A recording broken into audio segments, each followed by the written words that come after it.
Creating a catalogue from a folder of images, maybe as an afterthought.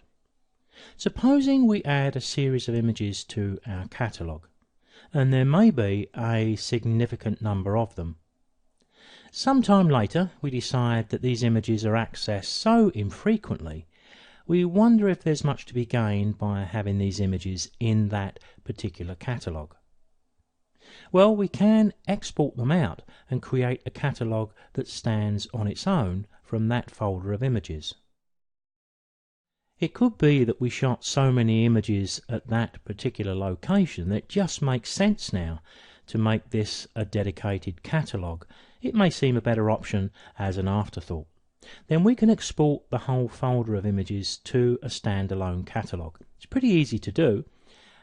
The biggest catalogue we have here is in fact Coffs Harbour, but Noosa National Park is a close second. But if we just highlight the folder and right click, there's the option we're looking for. Export this folder as a catalogue. We can keep it in the same place. If we go to our photography drive, and here we're working on raw files, we're working in our 2014 folder, and we've already made a 2014 raw catalogue. So this could be labelled 2014, and we could either call it Coffs Harbour, which would make the most sense, I would think, or whatever we decided to call it, and click Save.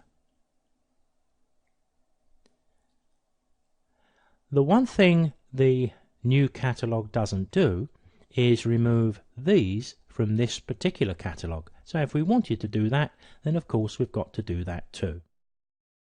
All I would need to do is to highlight one or all of the images, and I could delete them from there, but probably the quickest method is to go to the Coffs Harbour folder, right click, and just remove them from there. I don't want to do it on this particular occasion though, because I want to leave them there for the remainder of the demonstrations for this group of videos. But maybe just to bring this section to a close, we can just test the thing by going to File, Open a Catalogue. We can navigate to Photography, the raw images, our 2014 folder. Now of course we've got two catalogues, and perhaps I should have added the word catalogue to that too. But let's open that up. There's the Coffs Harbour. Open it up, Lightroom closes. It will open up again in a few seconds with just that one folder, and there we have it. There's our catalogue with 72 images. To get back to where we was, probably the quickest way is File, Open Recent, and we can go straight back to our raw catalogue. Few seconds while Lightroom relaunches, and there we are, back to where we started.